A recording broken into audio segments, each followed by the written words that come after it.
अगर आप भी अभी तक यही सोच रहे थे कि आज की जियोपॉलिटिक्स में अमेरिका सिर्फ गेम खेलना जानता है तो शायद आप गलत हैं। भारत ने भी एक ऐसा मास्टर स्ट्रोक चल दिया है जिससे पूरे यूरोप की इकोनॉमी ठप हो सकती है। बिकॉज ईरान, इजराइल, अमेरिका के बीच चल रहे इस घमासान ने भारत को एक एक्स्ट्रा एज दिया है, जहां पर भारत जो कि यूरोप को तेल, गैस और तमाम पेट्रोलियम प्रोडक्ट एक्सपोर्ट करता था, भारत ने उन्हें रिकॉल करना शुरू कर दिया है। भारत का कहना है कि पहले घरेलू जरूरतों को पूरा किया जाएगा, उसके बाद एक्सपोर्ट होगा। क्योंकि आज भारत ने यूरोप को जो डीजल रिकॉल का झटका दिया है, उसकी गूंज ब्रुसेल से लेकर के वॉशिंगटन तक सुनाई देगी। लेकिन इस खेल के पीछे आंकड़े आपको हैरान कर देंगे। भारत कितने बिलियन डॉलर का तेल एक्सपोर्ट करता है, वो कौन से देश हैं जो कि भारत के बिना ठप हो जाएंगे।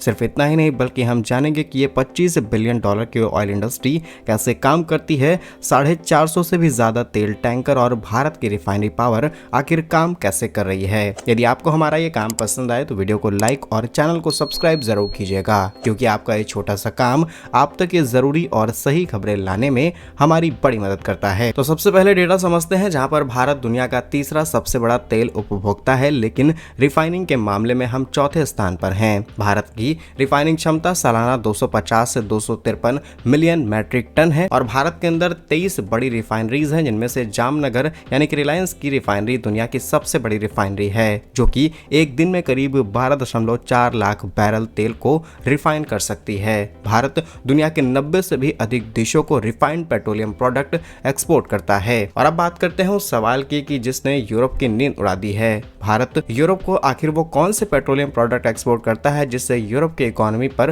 रिस्क आना शुरू हो चुका है। तो पहला है प्योर डीजल। जी हाँ, यूरोप का सबसे बड़ा इंपोर्ट भारत से होता है। अल्ट्रा लो सल्फर वाला डीजल भारत ही यूरोप को एक्सपोर्ट करता है, जिसका कुछ पर्टिकुलर सेक्टर्स में इस्तेमाल है। दूसरा है जेट फ्यूल। यूरोप के हवाई जहाज उड़ान के लिए ईंधन का सबसे बड़ा एक्सपोर्टर भी भारत की रिलायंस और नायरा एनर्जी से ही जाता है। Third is value. पिछले फाइनेंशियल ईयर में भारत ने यूरोप को करीब 12 बिलियन डॉलर से लेकर के 15 बिलियन डॉलर का रिफाइंड तेल एक्सपोर्ट किया था। भारत का सबसे ज्यादा तेल Netherlands, France, Germany, Spain, Italy को जाता है। अकेले नीदरलैंड भारत के रिफाइंड तेल का सबसे बड़ा खरीदार है। आप पूछ रहे थे कि कितने कंटेनर या फिर कितने जहाज भारत की तरफ से जाते हैं, चलिए इस सवाल का जवाब ही देते हैं। दरअसल तेल कंटेनर्स में नहीं बल्कि प्रोडक्ट टैंकर्स में जाता है। भारत हर महीने औसतन 250 से 300 बड़े टैंकर्स यूरोप की ओर रवाना करता है और अब उन्हीं को भारत ने रिकॉल कर लिया है सो दैट हम अपनी घरेलू जरूरतों को पूरा कर पाएं। एक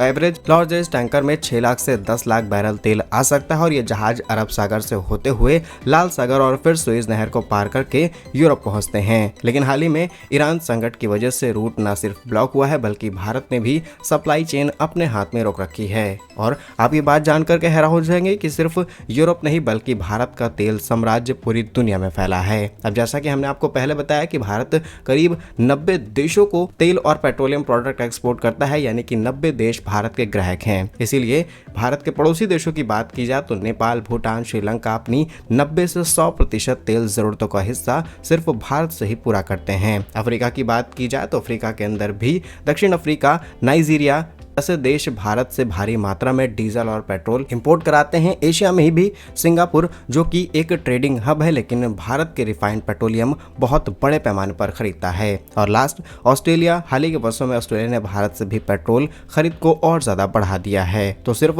भारत का एक्सपोर्ट यूरोप तक ही सीमित नहीं है बल्कि बहुत सारी ऐसी इंडस्ट्रीज हैं जो कि इंडिपेंडेंटली ऑपरेट होती हैं और बहुत सारे ऐसे देश इन्हें भारत अपना ये सामान एक्सपोर्ट करता है। और अगर अगली बार आपको यूरोप के सड़कों पर कोई बस या फिर ट्रक चलती हुई नजर आ रहा हो, स्पेशली वो डीजल या फिर पेट्रोल पर ऑपरेट होने वाली हो, तो आप अंदाजा लगा लीजिएगा कि इसमें इस्तेमाल होने वाले डीजल का ऑलमोस्ट 90% हिस्सा भारत से ही होगा।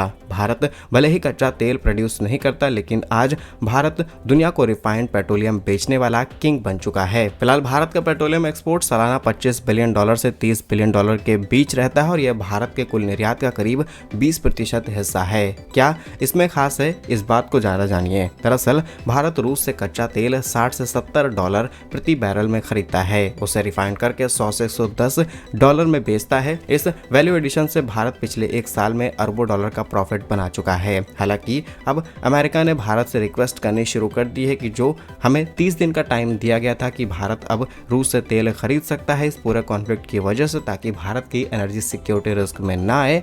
अब वही अमेरिका जो कि कभी ऑर्डर दे रहा था, उसने भारत से रिक्वेस्ट करनी शुरू कर दी है कि अगर भारत रूस से तेल नहीं खरीदता है तो पूरी ग्लोबल सप्लाई चेन डिस्टर्ब हो जाएगी। तो कुछ इस तरीके से परिस्थितियां बदल जाती हैं। अब बढ़ते हैं इस वीडियो के नेक्स्ट सेगमेंट में, जहां पर हम आपको बताएंगे कि भारत के इन्हीं कंटेनर्स जो कि तेल और पेट्रोलियम प्रोडक्ट हैं, अगर कोई और देश खरीद रहा है तो डबल कीमत देने को तैयार हो चुका है। जी हाँ, ईरान इजराइल युद्ध के कारण जापान में एनर्जी का संकट पैदा हो चुका है। जापान ने इन कार्गो जो कि भारत की तरफ से यूरोप की तरफ जा रहे थे, भारत ने उन्हें रिकॉल कर लिया और अब यूरोप की तुलना में प्रीमियम ज्यादा देने के लिए भारत के सामने पेशकश की गई है। सिर्फ इतना ही नहीं बल्कि शिपिंग कंपनियों ने देखा कि यूरोप में कीमतें स्थिर हैं लेकिन एशिया में मांग आसमान छू रही है। नतीजा, यूरोप के पोर्ट्स का इंतजार कर रहे देशों को ठेंगा दिखाकर कि ये जहाज अब टोक्यो की तरफ रवाना हो रहे हैं। सिर्फ इतना ही नहीं बल्कि यूरोप जो कि गैस के लिए कतर और अमेरिका पर निर्भर था, अब खुद इस बिडिंग युद्ध के अंदर हारा हुआ महसूस कर रहा है, क्योंकि अगर एक भी स्टेप गलत हो जाता है और ऑलरेडी यूरोप की कई इंडस्ट्रीज इससे नुकसान उठा रही हैं, तो और सप्लाई चेन रुकना यानी कि और ज्यादा नुकसान। भारत सरकार ने आदेश दिया है कि पहले भारत प्रथम यानी कि इंडिया फर्स्ट जो कि डीजल यूरोप एनर्जी क्राइसिस को सुलझाने वाला था, अब वो भारत के स्ट्रेटेजिक रिजर्व्स और घरेलू बाजार के लिए सुरक्षित किया जा रहा है। यूरोप ने ऑलरेडी रूस से आने वाले तेल पर प्रतिबंध लगा दिए हैं। अगर भारत की तरफ से जाने वाला डीजल और रिफाइंड पेट्रोलियम रुक गया तो यूरोप की क्या हालत होगी, आप अंदाजा भी नहीं लगा सकते हैं। अब इन सबके बीच रूस ने भी अपना विक्टिम कार्ड खेल दिया है। दरअसल रूस ने तकनीकी कारणों और भुगतान विवाद का हवाला देते हुए यूरोप को जाने वाली बची खुची गैस सप्लाई को मिनिमम लेवल पर ला दिया है, यानी कि रूस भी अब सप्लाई नहीं करेगा और अब ये देश पैसा कमाएंगे। फिलहाल भारत के पास तो डिस्काउंट के ऑफर पहले से ही थे और तो भारत की सप्लाई चेन मेंटेन रहेगी because we have multiple options, लेकिन इसकी सबसे बड़ी मार यूरोप को झेलनी पड़ेगी। और आप ये बात लिख करके रख लीजिए कि जो कुछ चल रहा है इसमें सिर्फ अमेरिका इजराइल इन्वॉल्व नहीं है,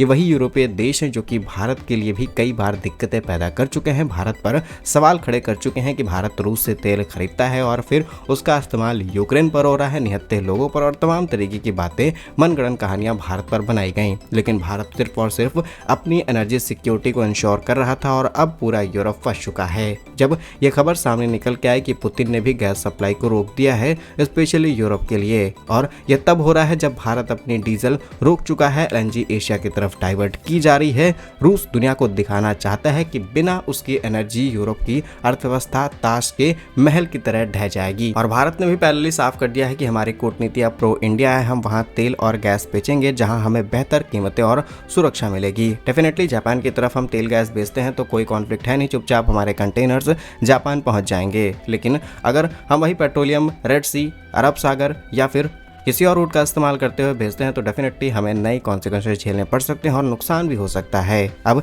क्या अमेरिका उस 30 दिनों के विंडो के फैसले का असर है या फिर शायद अब नई कूटनीति खेली जा रही है? क्या कुछ सोचते हैं आप इस पूरी खबर पर? अपनी राय कमेंट्स में जरूर लिखिएगा। भारत के ऐसे ही वीडियोस पाने के लिए वीडियो को लाइक, चैनल को सब्सक्राइब जरूर कीजिए। वंदे मातरम, भारत माता की जय।